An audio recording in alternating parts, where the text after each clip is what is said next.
take a look at the best Witcher 3 build in 2020, in my opinion, of course. This build will be divided into 4 different parts, covering what weapons I use, what armor I tend to use, or what armor I use, how my character tree is looking with mutagens, and how I spent my ability points, and also obviously how the situation is surrounding decoctions and potions and all that kind of stuff, right?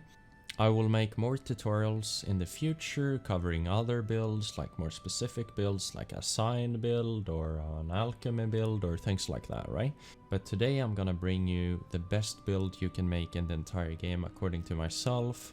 I have more than 750 hours in this game, and with being on different forums and watching different videos and people discussing what they think are the best kind of build you can make in this community, this is what I'm presenting for you guys today. And obviously this is Witcher 3, everyone is gonna have their personal opinion, and if you have anything that you think could improve, or if you have any questions, just let me know down below and I will answer all of them. But with that out of the way, let's just head straight into the video. So, as I said, the first thing we're gonna take a look at is the weapons. For the weapons, we're gonna start with the steel sword. So, the steel sword, and generally speaking, both sword positions when you're going for a new game plus build, as we're doing today, or at least a build with a lot of ability points, right? The steel sword is very simple. I'm running with the Toussaint's Knight Steel Sword, and this sword should come to as no surprise for if you play the game for a while. This sword has very good crit chance and also crit obviously bonus damage, right? And that's the main reason you're running the sword. Obviously it has good overall damage for its high level, but the crit buffs are the reason this sword is so powerful. And most Witcher 3 players would agree that this is the best steel sword in the game.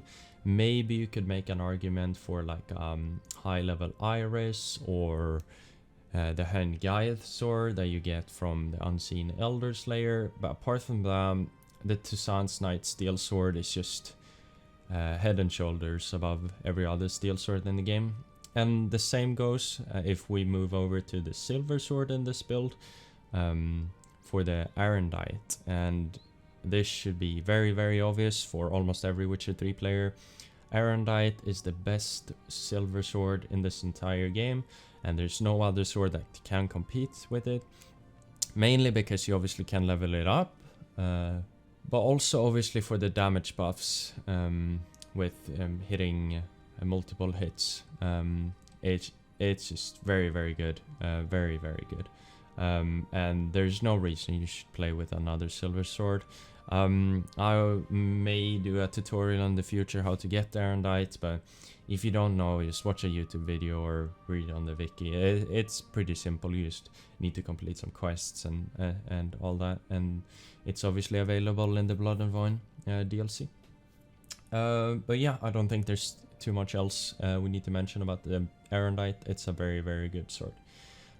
So moving over to the chest piece, what chest armor I wear, and moving over to the armor in general. So starting with the chest armor, I use the legendary Grandmaster Ursine armor. So the reason I'm using this chest piece is for the resistance, right? This is a chest piece that's one of the best resistances in the entire game, especially the 48% resistance against monsters, which is just huge and very useful out there. And yeah, this chest piece just makes you so tanky out there, and it's really the only armor piece in this build that's really expensive. Obviously every Grandmaster item from the Blood and Wine DLC is expensive to make, so you need some cash, and you need some, if you don't have the cash you obviously need the items instead, but apart from that, that's really the only item that's obviously expensive to make. I obviously use the Levity enchantment as well, just because it treats all the armor I'm using as a light armor, which is good. Especially, it works very well with ability points I'm going to spend later on, and if you have played The Witcher, you know what I'm talking about, but we will get to that later. So yeah, that's the chest piece. Moving over to the trousers, we got the Undvik trousers, and the Undvik trousers, it's the same deal, right? And they have very good resistance for trousers in this game in general, and that's the main reason we're running with these. They are, yeah, it's just the resistance, and it makes the build even more tankier to have this kind of resistance on trousers. On all my other armor pieces, obviously trousers, gloves, and boots, I use 2 graded glyphs of Quen, because Quen is basically the only sign you will use and should use at this point in the game. So that's why we are using that. Yeah, I don't think there's much else to say about those. So moving over to the gauntlets. These are probably, or they are the best gauntlets in the game, and you could discuss if you want to swap out the trousers or boots if you feel like you have something else, but this chest piece and the gauntlets are so stable in this build, and the main reason for the gauntlets being so good is obviously because of the critical hit damage bonus, which is just huge to have that at 50%. So there's no excuse to run with any other gauntlets than the Nilfgaardian Guardsman gauntlets in this build. Moving over to the boots, there's a few good options. I went with the Manticore boots just because it also has the crit damage bonus, and also because the toxicity is obviously very nice to be able to boost that as well with the 6 toxicity points. So yeah, that's all covering the weapons and armor. Let's head over to the character tree and see how I've spent my ability points and how my mutagens are working.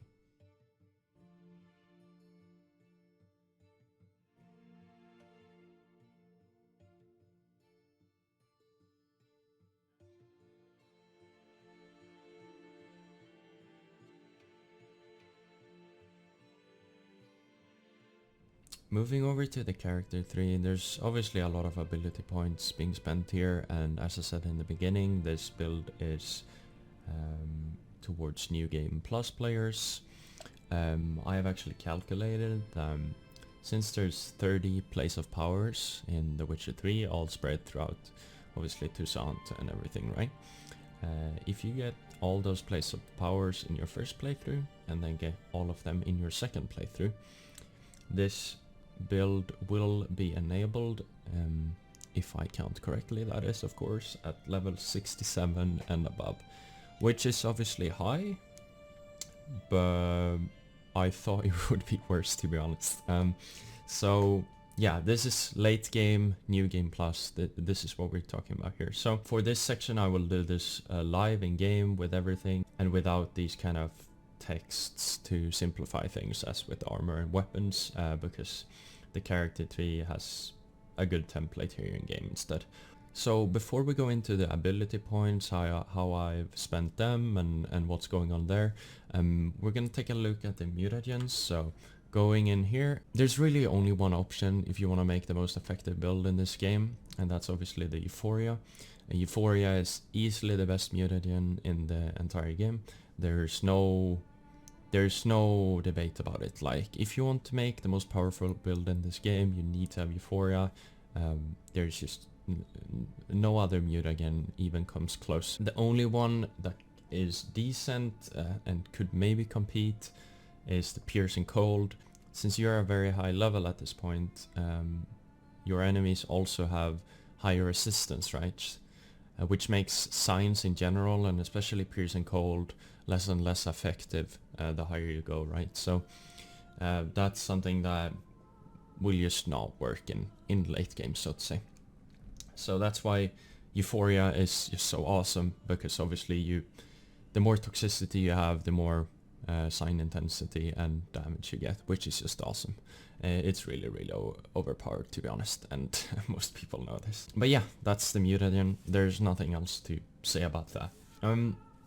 So yeah, let's go over to the ability points and see what we got going here. So starting with combat tree, which there's a lot of abilities from combat, obviously. I don't think I need to mention here, if we look at the fast attack, I've got all these 3 muscle memory, precise blows, and whirl, I think for obvious reasons.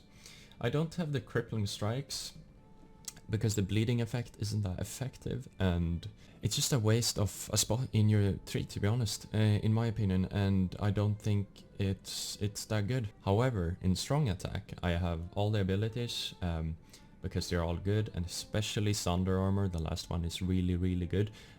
You shouldn't swap out Thunder Armor for anything.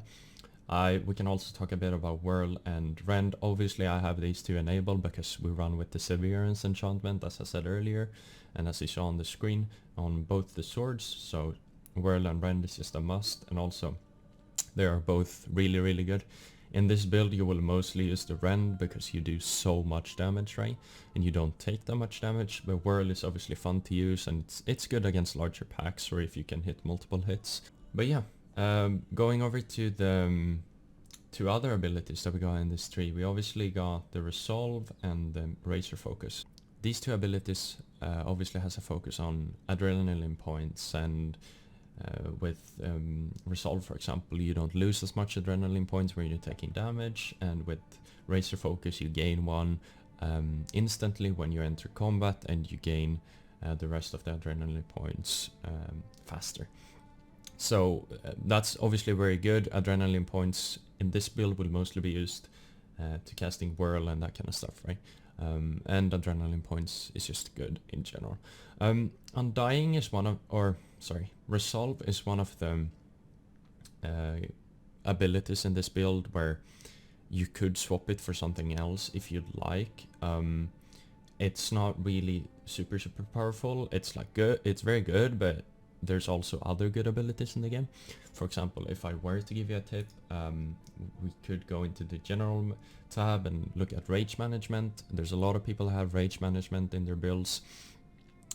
Rage management is good. You obviously can use adrenaline points to cast signs. The only thing about that in this particular build is that I don't feel like rage management offers me that much value, because the only sign you will cast in this build most of the time is going to be your Quen, and obviously you're going to spam the Quen because who doesn't, right? It's overpowered and it's boring as fuck, Lamo.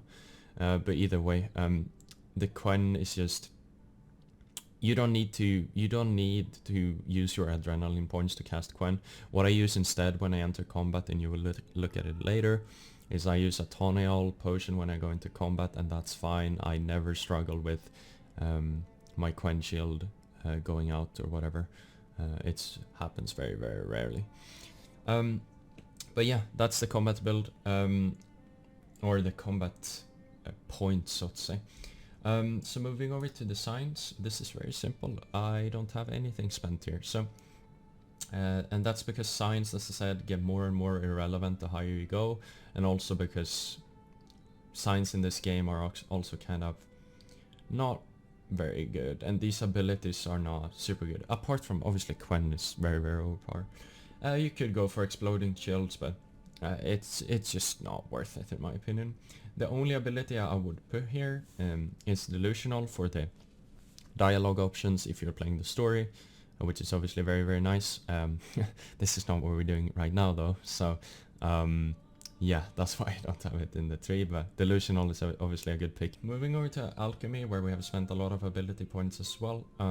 These will kind of go hand in hand with the decoctions and everything we're using, and obviously works well with the Euphoria. I didn't mention this earlier, but when I talk about the most effective build in the game, there's sort of a method in this game called skill switching and ability switching, you could say as well, where you swap abilities before entering combat and swap like armor and stuff. For example, you can put on the Manticore, full Manticore set before, get more toxicity, and have like the acquired tolerance on before, and then you take it up after and everything, right? But skill switching is annoying, and you kind of walk around the system a bit, and it's just annoying to do that all the time. So when I'm making this build, this is without taking into account skill switching and that kind of stuff, which is obviously a part of the game, but it's just, in my opinion, it's just annoying to swap gear and swap abilities all the time. So this is what we're rocking, and this is still a very, very, very solid build. So moving over to alchemy, as I said, the first one we can take a look at is the heightened tolerance. The heightened tolerance obviously makes it so that you don't take damage from potions when your toxicity is above a certain threshold, and that's obviously very, very good because we will use potions in this build. We will use 3 decoctions and some potions, and we will talk about that later. Obviously you could use 4 decoctions, but I use potions in this build, so that's why I'm rocking with heightened tolerance. Then we also got acquired tolerance, which obviously makes it so that you get more toxicity for each alchemy formula that you know. And this is obviously a very, very powerful ability. There's no need to swap this out. Obviously, as I said, if you're doing some skill switching and that kind of stuff, you could do this, but it's just annoying in my opinion. It's just so great to have it there all the time either way. So you get more toxicity. And we also got the protective coating. Protective coating is in some builds very, very underrated. It's a very, very solid ability that gives you protection against the targeted enemy if you have the correct oil on. Which is very, very strong, which makes you take even less damage. So this makes you even more tankier. So never swap protecting coating. It's just such a good ability. We also got, as the second to last alchemy point or sort of ability that we got in 3, it's synergy, of course. Synergy is in almost every build. That's good, I would say, because synergy is a bit overpowered. It's very, very strong. And we didn't really talk about what mutagens I had here earlier, but I obviously rock the red mutagens in all the slots, even though this bottom right here doesn't gain the benefits from having other combat slots here. I still rock it because the attack power is just so much more useful than, for example, having like some more vitality here, for example. So the graded red mutagen is the mutagen you should have in this build. So yeah, obviously maybe I didn't mention, but synergy obviously boost this, so I get 60% now, which is very, very good. So the last alchemy ability that we got in the tree is Killing Spree, and this kind of last ability is up for debate. You could rock other things here. For example, you could run with the tissue transmutation, which gives you 1000 HP for each decoction you're using, and since you could use 4 decoctions in this build, that's pretty good. But Killing Spree is a fun ability, and it's also good, of course. It's obviously good against larger or more types of enemies. I also want to give a red flag to Hunter Instinct. Hunter Instinct is bugged, and it has been bugged since the start of the game, I believe, so don't use Hunter Instinct. On paper it looks good, but it's a bugged ability, it doesn't work. So if you use Hunter Instinct in your build, it won't change anything, and it's just a waste of ability points, so don't do that. So moving over to the general tab, we got 2 abilities here, and this is very simple. We can start with the metabolic control, which gives 30 toxicity points, not much else to mention there. We can also go over to the catskill techniques, and as I mentioned earlier, why we were rocking the levity on the chest piece enchantment, this is obviously the reason, because each piece of light armor increases critical hit damage and fast attack damage, which is just super good, since all of our armor is treated as light armor with the levity.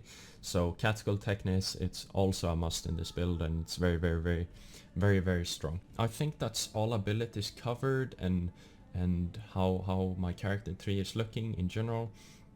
As I said, there's a few things you could swap and do things about, but in general, throughout my time with this game, this is the most effective character tree that I have managed to put together, and I just can't make this any better in my eyes, at least. Obviously, if you think that you could improve this, please let me know down below, and I will obviously take a look at that. But yeah, this is all for the character tree, so let's move over to the utility, covering decoctions and potions.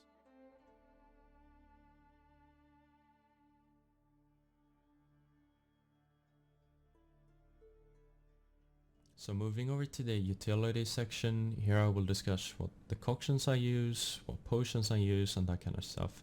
I will also make a short note about what bombs I use in this build to begin with. This is very quick because the best bomb in this game is the Northern Wind, and it's the only one you need to pay attention to. The superior Northern Wind is very good because it freezes your opponent so that you can, you know, charge up a rend attack, go behind them, hit them from behind, whatever you want, right? The Northern Wind is very good. It doesn't work on some enemies in the game, but like 95% of the enemies in the game will get frozen, which is very good. Let's talk decoctions. So for decoctions in this build, as I mentioned earlier, you could use 4 decoctions, which is obviously very good with the Euphoria mutation. I tend to use 3 in this build because then I get the freedom to use my potions as well, which you can't with 4 decoctions. So the 2 first decoctions that work very well with each other is the Water Hag decoction and the Ekimara decoction. The Water Hag decoction makes it so that when you're at max vitality, full vitality, you deal more damage, and the Ekimara decoction makes it so that when you're doing damage you gain vitality, which is obviously a very nice combination. Some people like to run with the Ekinda decoction, which makes you regen HP when you're casting signs instead of doing damage. In this build, trust me, you will do more damage than casting sign, so that's why I'm running with the Ekimara decoction, and it's just a very nice combination to have of decoctions. So moving over to the third decoctions, there's a lot of different choices here and what you can make happen. I like to run the Succubus decoction because it's fun to use, you get more attack damage, and it's just very nice. Another very good option is the Arrd decoctions, which makes it so that if you have less in your inventory, you take damage. It's also very fun to have the Arrd decoction online with this build because you basically take no damage even on death march, which is super overpowered, but I just like to have a bit of more fun, so I use the Succubus, but the Arrd decoction is a very good shout for being the third decoction as well. Could use the Troll decoction if you'd like, it's not too bad. And there's a few other good ones. Wyvern is okay. There's a few good decoctions out there that you could supplement here, but for me it's the Succubus or the Arrd decoction. So if you're going for 4 decoctions, I suggest going for both of them, right? And when you're going for 3, you kind of get to decide if you want to do more damage or if you want to take less damage.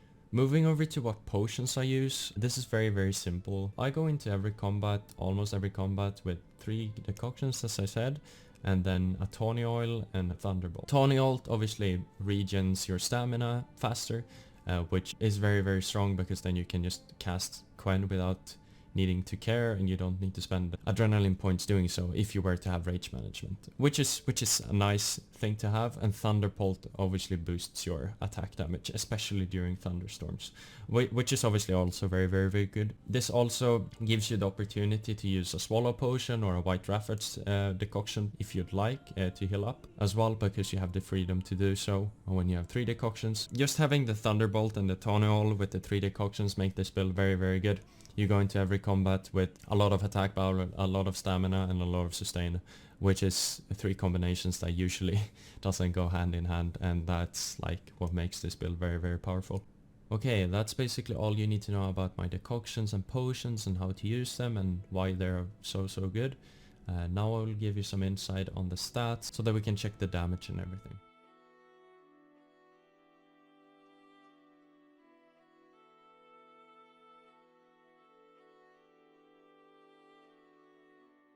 Okay, so we're currently in the stat screen. Here you will see all the DPS stats, and we will look at the resistance and everything later. Currently we're looking at the Silver Sword and the DPS for the Silver Sword. Obviously everything looks fine here, the numbers are grey. What I would like you to pay attention to is the critical hit chance. Obviously for both fast and strong attack we have over 100%, which is awesome. If we move over to the Steel Sword, the same thing goes for the Steel Sword. We have over 100% critical hit chance for the Steel Sword as well. And obviously the damage numbers looks very good here as well. Looking at the armor tab, the resistances obviously looks awesome. We got 68% resistance against slashing damage and damage from monsters, which basically means the damage from most enemies in this game. Obviously with the Arrd decoction enabled, you take even less damage obviously and everything. So that's obviously you can just see how much resistance you have and how much damage you have, which is just crazy numbers. Another interesting part when we talked about Euphoria being overpowered earlier is that we don't have any ability points spent into signs at all, and we still have 244% sign intensity, and that's just because of Euphoria, which is just insane. I mean, it's not really that useful, we're mostly casting Quen, but it's still like, you know, proves the point of how powerful Euphoria is. I obviously want to mention a few extra things when we talk about stats. These are just kind of the base values for the damage. You will do more damage in the game. If you paid close attention to my intro, you would have seen that one of the hits I did to the Archgriffin in the intro was near 50k damage. These stats are kind of like, you know, a standard for the damage, but trust me, in game you can reach much higher when you're going for Rend, because these stats doesn't pay attention to if you're attacking from behind or anything like this, you know? So there's a lot of times in game when you will do even more damage, which is just crazy. With that out of the way, I think we're done checking the stats for now.